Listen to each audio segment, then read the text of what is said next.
Hey, welcome to SportsBeat Live, Chiefs post-game edition. Glad you could be with us to vent over the Chiefs' 27-3 loss to the Tennessee Titans on Sunday in a game. I thought the Chiefs had several things going for them. Short week for the Titans, coming off an emotional victory, a longer injury list than the Chiefs, Chiefs getting back Chris Jones and Charvarius Ward. I just thought the Chiefs had a few things in their favor. If they did, it didn't show up here. So we're going to talk about this with you guys. Please send us your questions and comments. And folks like Herbie Tiopi, Sam McDowell, and Vahe Gregorian will answer the questions. And Sam Ellinger is going to be along here in a few minutes as well. So I don't know where to begin with this one, you guys. I know from a writing standpoint, it was a good game.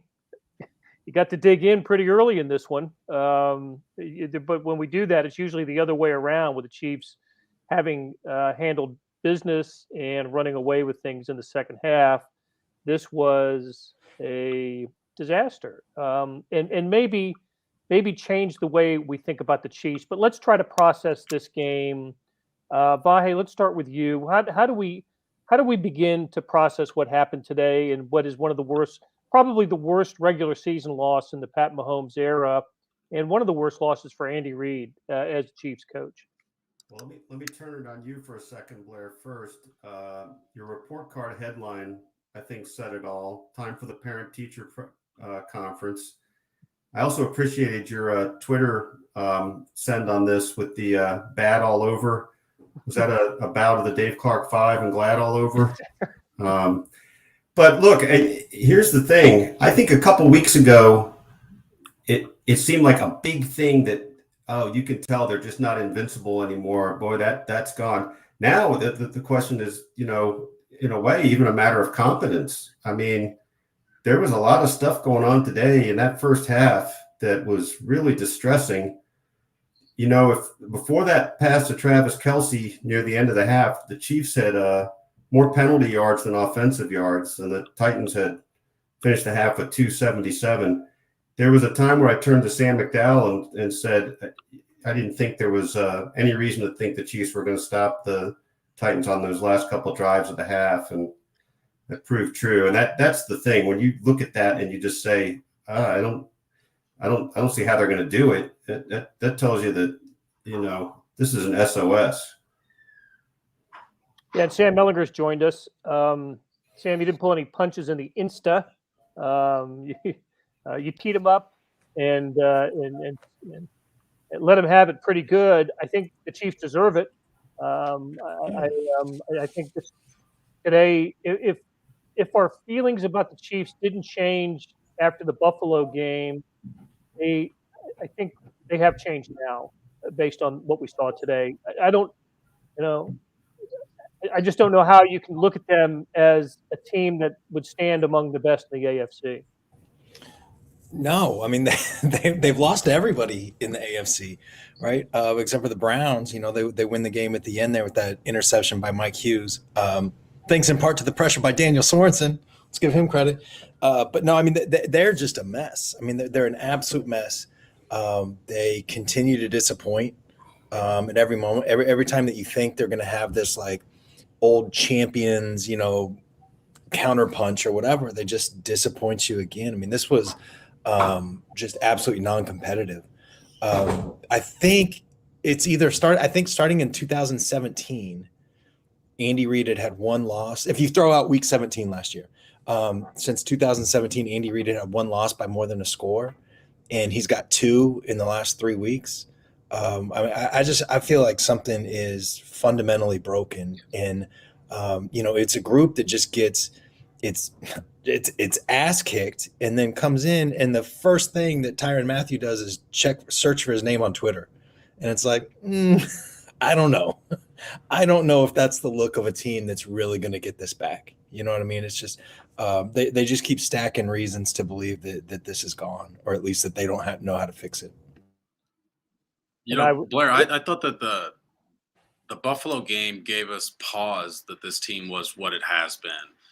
And today they stopped you in their track. I mean, that thought is completely gone.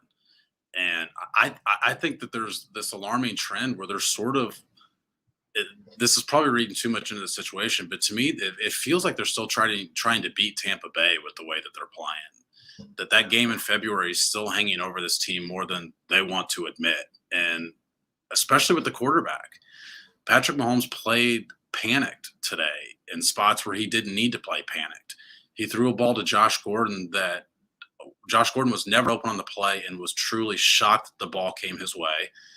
He ran for an extra, 18 inches to try, it cost him a fumble at the end of the half. And he even beat himself up on that play in post game. And I think he's leaving the pocket when he doesn't need to leave the pocket. There's a few examples out there on video where it's a pretty good pocket and he's leaving. And I just feel like he's got this battle that he's got to make more happen than what he needs to happen. And that's a result of the fact he did need to make more happen in the Tampa game because that's what was around him. And I don't think he's in that spot now. But I think mentally he's still processing that. Herbie, what was the worst thing you saw today? Everything.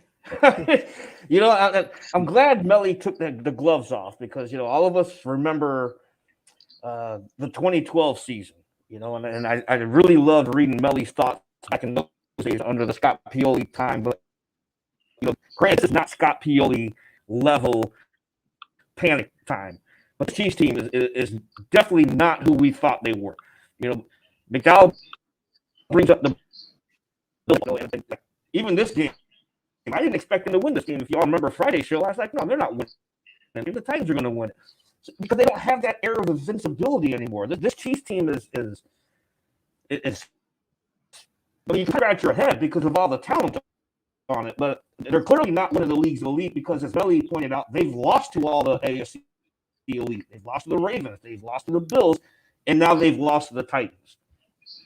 And they've got to play the Bengals, who beat the snot out of the Ravens today in Cincinnati later in the year. All right, there's a lot to pick apart for in this game.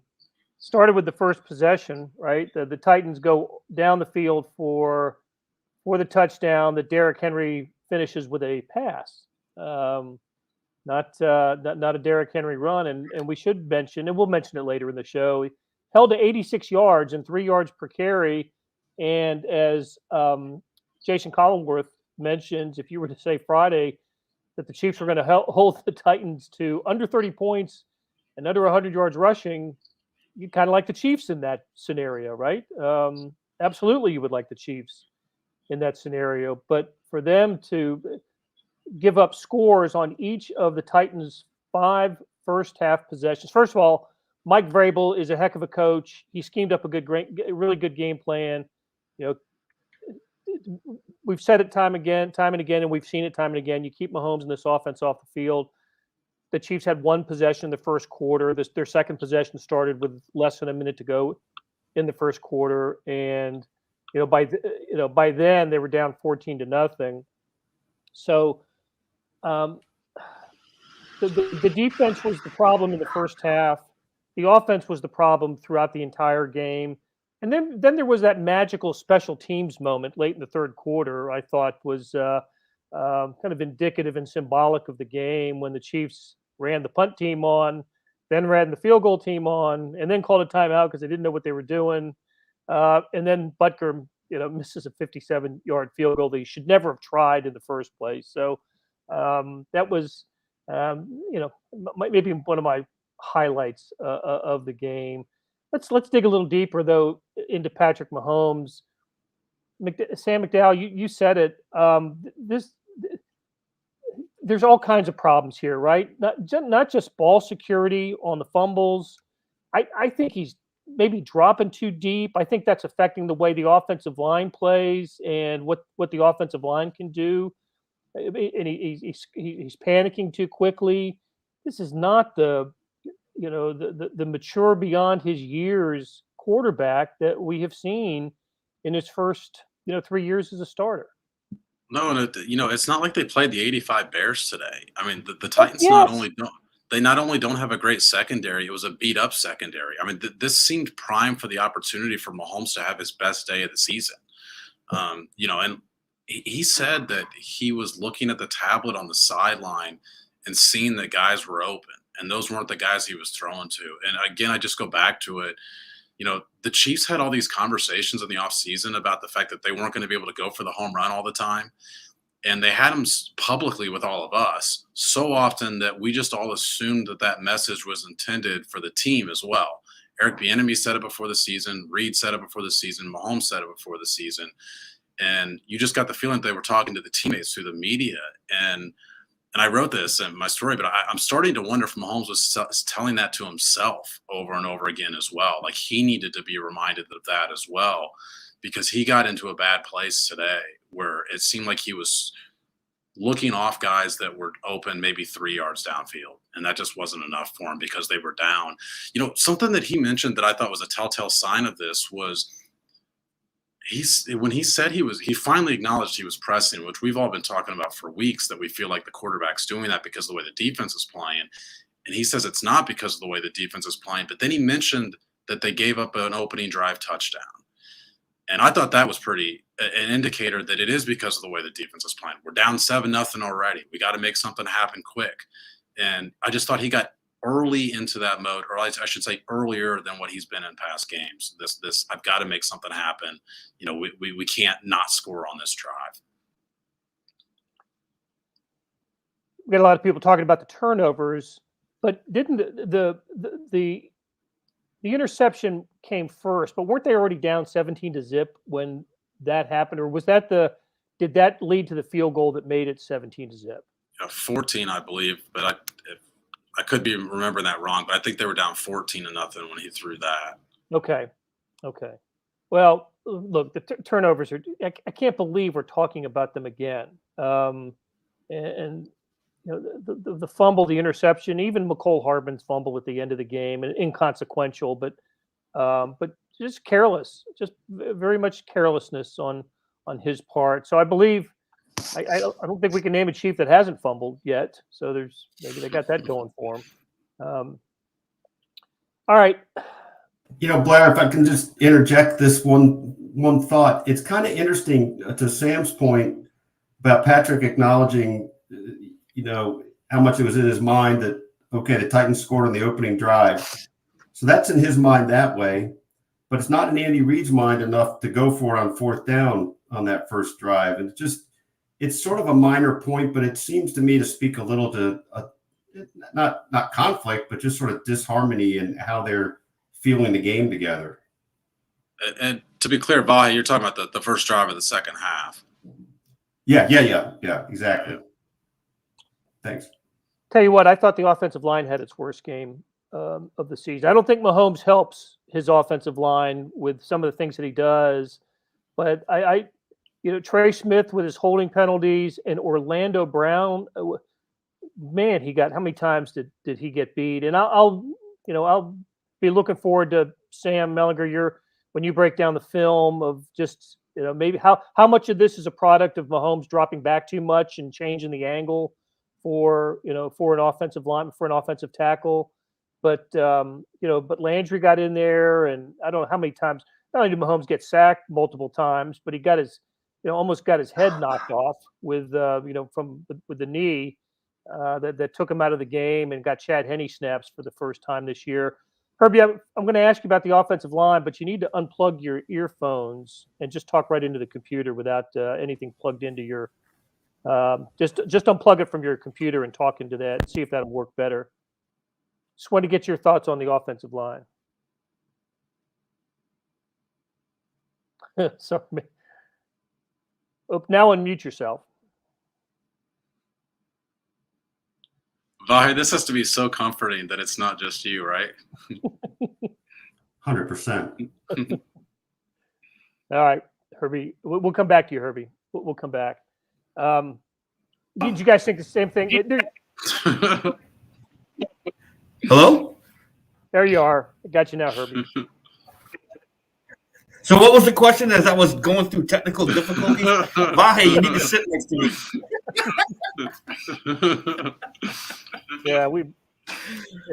Chiefs weren't the only malfunctioning thing today. Yeah, technology. You're talking about the offensive line. Yeah. Go ahead, Herbie. Yeah, and you're right, because Orlando Brown had issues. There was one play, Joe Tooney got beat on the inside. Trey Smith got beat a couple of times, penalized for holding, and then even Mike Remmers with the illegal hands to the face penalty. That set the team back. The only player who didn't get penalized from our vantage point, and also didn't do a lot of sacks, Creed Humphrey. That rookie center is a stud. But you're right. This offensive line. Good God, man, they had their issues today, and Sam brought the banged up secondary. The entire Titans defense is also banged up, so it's just inexplicable. I don't know how to explain what happened today. It's just I'm just stunned it did happen like this. I mean, I didn't think the Chiefs were going to win, but I also didn't think they would lose like this. All right. Well, Melly, is this a new reality for the Chiefs now? I don't know. I think that Patrick Mahomes of in part because shout out to Chiefs PR for bringing out Nick Bolton and Byron Pringle to explain this mess. But I thought Patrick Mahomes. He said it. Yeah. I thought Mahomes came the closest, just to giving an explanation about, just sort of the level of distress or shock that's in that locker room. And his answer was basically, yeah, there's shock. Everything that they want, they can still go get, but it's still early in the season. And my thing is he's right. Everything that they want, they can still go get. He's wrong. It's not early in the season. Their next game is going to be in November.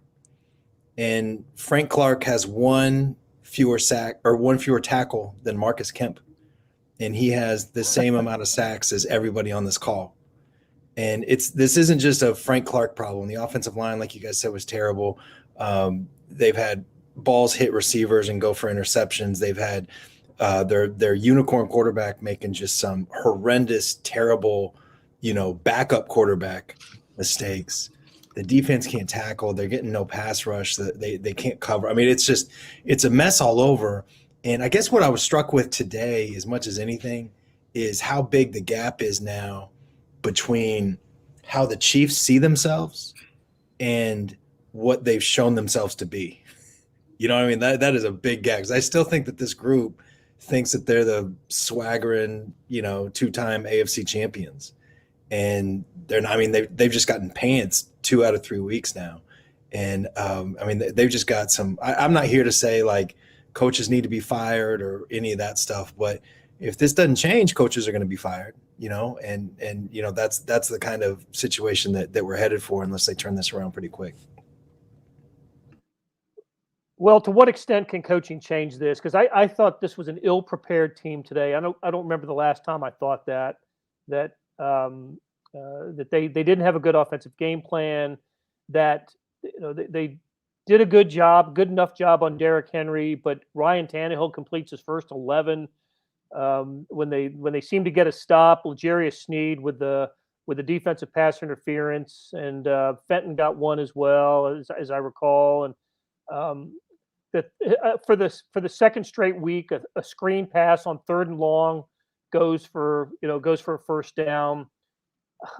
Just all kinds of problems, and yeah, I look on the sidelines or after they make a tackle on getting Henry down for a 3 or 4 yard gain on first down. There's a lot of chest thumping and just feeling good about the play. And next play is Tannehill completing another pass for a first down. And I don't deny a team the swagger, and some teams need that.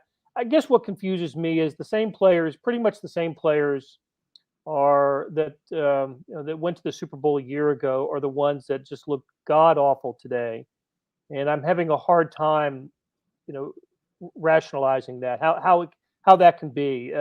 And I go back to coaching. Have there not been enough adjustments? Was there not enough? Did they think that what we ran with in 2020 would be good enough to get it done in 2021? I think the top of the AFC is proving that that it's not good enough. It's nowhere near good enough. I can't explain the turnovers. I can't explain how ridiculous this defense has played. Although, listen, I thought at times the defense did play okay today. The Willie Gay interception was good. This defense, you hold a team to 27 points, probably should win when you have a team like with the offense like the Chiefs. But this was a nothing went right game for them. And look, I think they get it back a little bit next week against the Giants. But will that be a little bit of fool's gold? I don't know. I'm just rambling on. It's just hard for me to understand what's going on with this team. And Melly, I agree with you.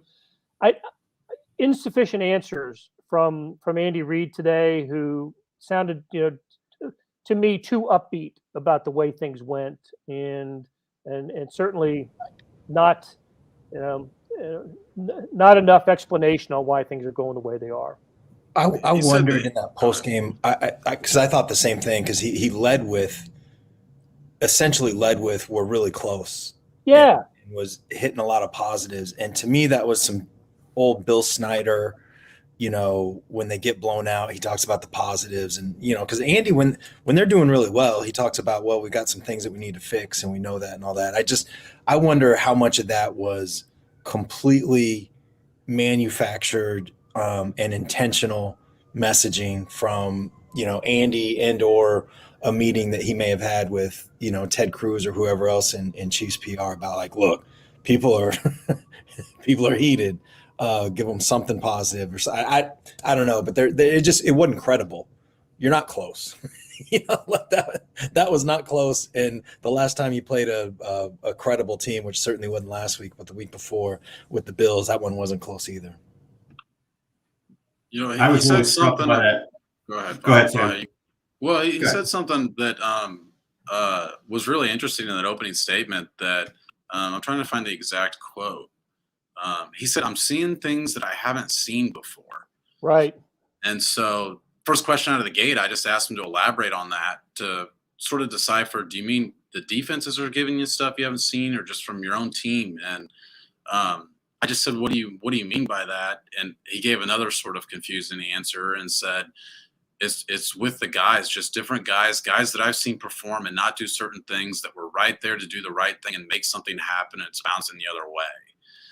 And he's basically saying, to me, my interpretation of that is some guys have been in position to make certain plays that they're just not making for whatever reason. And he later said something that indicated that these are their core players, that these are guys that they've counted on for a long time now who are suddenly not making plays that not just he's accustomed to seeing, that he's accustomed to seeing them consistently make to the point to where he says he's now seeing things that he's never seen before with them. I wonder. I'm kind of curious. I'm kind of curious your guys' interpretation of that too, because it was a weird quote with not a worthwhile explanation. I didn't think. I heard the quarterback when he was saying that. That's what I heard, and maybe that's because that's what I think I see too, is the guy that has obviously performed. And he's doing things that we're not accustomed to seeing. And maybe, Tyreek Hill's had some drops and whatever else. I mean, there's some other guys, but that's Chris Jones could be in that group. I don't know. That's what I heard. Yeah, because I asked him later about the quarterback specifically, and he deflected that question and said, well, you're starting to make things happen, but we're all part of this. I've got to dial up better things and we'll go from there. And that was his answer about how Mahomes played today. And, take the first piece of it, because that's the only thing that's actually about Mahomes and the question that's about Mahomes, which is trying to make things happen. And I think that's what we've talked about already on this call is we've seen a guy trying to make too much happen. The one thing I was kind of struck by, and it goes back to whichever one of you guys said that about, like, Bill Snyder trying to, sort of tell the team they're close. The wording struck me as the sort of thing you try to tell when you're trying to build a team up from being in the depths. Like, we're getting close. It just struck me as a bit of a disconnect also between what we're plainly looking at here. And I think I don't know what it's like in those minutes when Andy first gets in the locker room, but we've certainly noticed a trend lately where it's taken longer and longer for him to come into the post-game media session. And today, I feel like it probably was to calm down. I feel like there's, at least I hope this is true, that there's a much more blunt and meaningful message in that locker room than what they're giving us and by extension to the fans. And that's a fantastic point, Vi. This is the absence of the locker room. We are not able to properly gauge how the team is feeling right now. When Melly points out props to Chiefs PR for giving us Nick Bolton and Byron Pringle, they're not the voice of the locker room. We got to get in there and see how everybody's feeling, and we're not able to tell how this team is reacting to these losses because that's controlled, so to speak. And that's a good point, Vi. I remember last time we were in Tennessee to that point, that Melly had said, we always kind of decipher what we're going to write. And Melly had said, I'm just going to write the room. And like those days are gone. But in Tennessee last time, we walk into the room and Damian Williams is literally crying, sitting at his locker, just staring straight forward. And it was like, first of all, what a good day to just say, I'm just going to write the room. But that's the sort of emotion that is gone that you'd like to see from, the people who we do speak to. And I actually did think Mahomes raised his hand, but not just in the leadership way. He was pretty specific, more than he has been, about certain things that he's done wrong. But we didn't hear a lot of that from Andy today. The last thing Andy said was, I trust the locker room. I trust the players. I trust the coaches. That was right before he said that. He said, and as you guys were saying, we're just like a fingertip away on a few things. A fingertip away. I'm thinking, no, you're not. Fingertips aren't that big, man. Oh, come on. Yeah, a very good point, you guys. It would be great to go to that locker room and to talk to the players after the game. We all miss that opportunity, and you can tell a lot about a team, how it feels, what it's feeling, and what the mood is by being there. That is not available to us. Listen, you said they did bring Bolton and Pringle to the post-game podium, and the reason they did that was because Pringle had a really nice catch on fourth down, probably had an overall good game, and Nick Bolton had 15 tackles. I thought he played hard and did as good a job of kind of fearless. I thought he played fearless, and believe he had the green dot. Didn't he have the green dot today, Herbie? He and Ben Neiman. Bolton called the plays today. Yeah. Okay, so yeah, look, that's good. A big kind of a big game for him, but yeah, there's just no, you're not gonna get what fans want to know, which is where the communication is lost. We're not able to tell the fans what we'd like to tell them about what we see and hear and what we think about what's going on in the locker room. So, all right, guys, a lot of great comments here today. Let's go to a couple of them before we get out of here. A lot of people think defense outplayed the offense today. I guess that's true. I mean, again, I'll go back to say I thought the offense was bad the entire game, maybe for the first time in the Patrick Mahomes era. Defense did play okay in the second half. I never at any point thought the Chiefs were going to get back in the game. And when it was 27-3, I didn't think the Chiefs were going to get back in the game. So, and Blair, just to add to that, when you give up a 75-yard drive and a 97-yard drive on the first two drives of the game, I don't. That sets the tone for the game. The dynamics are in place for the game there. I mean, defense had some better moments, but you can't do that. I mean, that's where the game was lost right away. Even to get even more specific and in the weeds on that, Blair, you mentioned it, but that 3rd and 9 screen pass that goes for 10 yards, like that is the exact type of play that caused Tyrann Mathieu's eruption last week in Washington. Those are the plays that can't happen, especially when you're your own 4. You've got less room to operate. You're more nervous. I mean, your playbook shrinks there. So, Vi says the drive set the tone for the game, and I agree. But that play specifically, I think, set the tone for that drive, which in turn, changes the game. The other thing that confuses me, look, everything confuses me, but specifically to the Chiefs, the inability to go long. We understand that defenses are playing too deep, safeties, but but where's the underneath stuff? Are are they being defended so well in both cases that there is just not opportunity to take what's available? Is this part of the Patrick Mahomes an offensive issue? Yeah, I think it is there. And that's what Patrick Mahomes was kind of saying today is that when he goes back and looks on the tablet, he sees that guys are open and he's not throwing to them. I thought that the Chiefs didn't run very much long stuff today. Tennessee is one of the best press box views that we have. And I just didn't see a lot of routes that, the Chiefs were running deep. I thought they ran a lot of short stuff today. And I just think the quarterback got impatient with that. I don't think he's a guy that likes to throw short all the time. But you mentioned it with the way teams are defending him. Mahomes also said that Tennessee did not show him anything today that they did not play against the Bills last week.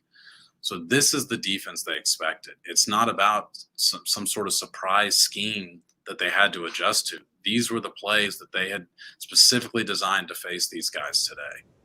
And what's even a half a level or maybe 2 levels more concerning than that is like if this is the defense that they expected to see today with personnel that's inferior to what they will see most of the rest of the season. And I'm thinking specifically about the secondary. Those guys are just beat up. This was not Tennessee's best secondary. They've just been ravaged with injuries back there. And I just that part of it is shocking. Like I wasn't going to be shocked if the Chiefs lost this game, but I thought they'd score a ton of points either way. And the inability to do that is really troubling. And getting there with a 4-man rush too often, not needing to bring extras to get pressure on Mahomes. That's distressing. And listen, that just circles back to the game that the offensive line played. We've already covered that ground. So, all right, going to be an interesting week for the Chiefs. They've got a lot of splaining to do this week. We'll see. We'll see if we get those explanations a day later because they play on Monday night against the New York Giants. We'll hear from Andy Reid tomorrow, but we'll not hear from the Chiefs this week starting until Thursday. I believe that's how it works. So Thursday, Friday, and Saturday instead of Wednesday, Thursday, Friday. So, but we'll be coming at you Friday morning at our usual time, 9:30 in the morning. I hope you will join us then. I hope Sam, and Herbie will join us then as well. I know Beth Welsh will be there, our producer. So, listen, thanks everybody for your questions and comments. A lot of good stuff here today. And read all about this game in the Kansas City Star, kansascity.com. Best coverage in Kansas City. Until Friday morning, thank you, and we'll see you later.